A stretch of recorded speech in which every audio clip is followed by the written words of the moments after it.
আপনি আপনার জীবনের মূল্য বোঝার চেষ্টা করেন। এখানে আমরা এই করতে আসি নাই যে খাবো, ঘুমাবো, স্ত্রী সহবাস করবো, বাচ্চা জন্ম দিব, বাস মরে যাবো। এর জন্য পৃথিবীতে আসেনি আমরা। ওমা খালাকতুল জিন্না ওয়াল ইনসা ইল্লা লিয়াবুদুন, শুধু আল্লাহর ইবাদত করতে এসেছি। এটাকে বোঝেন, বুঝে আল্লাহর পথে ফিরে আসেন। আল্লাহ পাক অবাক হয়ে যান সেই যুবককে দেখে যার প্রবৃত্তির তাড়না নাই, সে আল্লাহ দিনের পথে ছুটছে।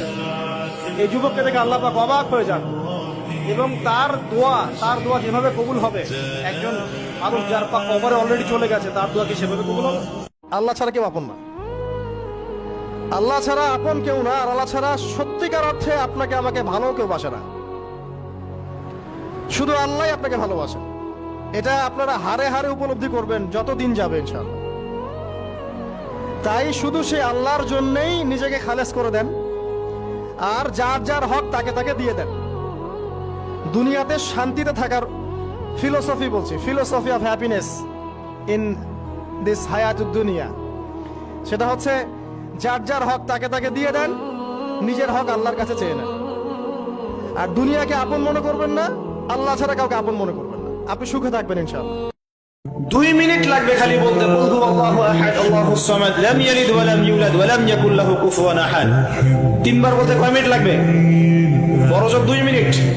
2 মিনিটে 3 বার পড়া সম্ভব সূরা ইখলাস। একবার পড়বেন, কোরআনের 1/3 নেকি পেয়ে যাবেন ইনশাআল্লাহ। তাহলে 2 মিনিটে কোরআন খতম দেওয়া যায়? যায় কি যায় না? যায়, ফজিলত পাওয়া যায়। শিরকের একটা গোপন পাপ আছে, গোপন শিরক, রিয়া, মানুষকে দেখানোর জন্য আমল করা, লোক দেখানো আমল। এটা থেকেও আল্লাহ পাক বাঁচাবে সেই ব্যক্তিকে, যে ব্যক্তি সূরা কাফিরুন রাতের বেলা তেলাওয়াত করবে ঘুমানোর সময় ইনশাআল্লাহ তাআলা। নবীজি বলেছিলেন 1 দিরহাম সুদ যে খায় সে যেন 36টা মেয়েকে দর্শন করলো। আলেম ওলামা আছেন, এই হাদিসটা বুখারীতে আছে, আপনারা জানেন ভালো করে। তিনি বলেছেন 4 শ্রেণীর মানুষকে আমি অভিশাপ দিয়ে গেলাম। কে অভিশাপ দিলেন? নবী সাল্লাল্লাহু আলাইহি ওয়াসাল্লাম।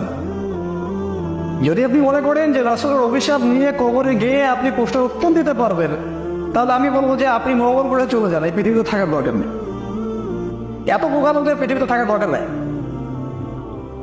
4 শ্রেণীর মানুষকে আমি মুহাম্মদ অভিশাপ দিয়ে গেলাম সাল্লাল্লাহু আলাইহি ওয়াসাল্লাম। 1 শ্রেণী যে নিজে সুদ খায়, 2য় শ্রেণী যে খায় না কিন্তু সুদ মানুষকে দেয়, 3য় শ্রেণী যে খায়ওয়ালা কিন্তু দেয়ওয়ালা, সাক্ষী থাকে, সাক্ষী আছে আমি।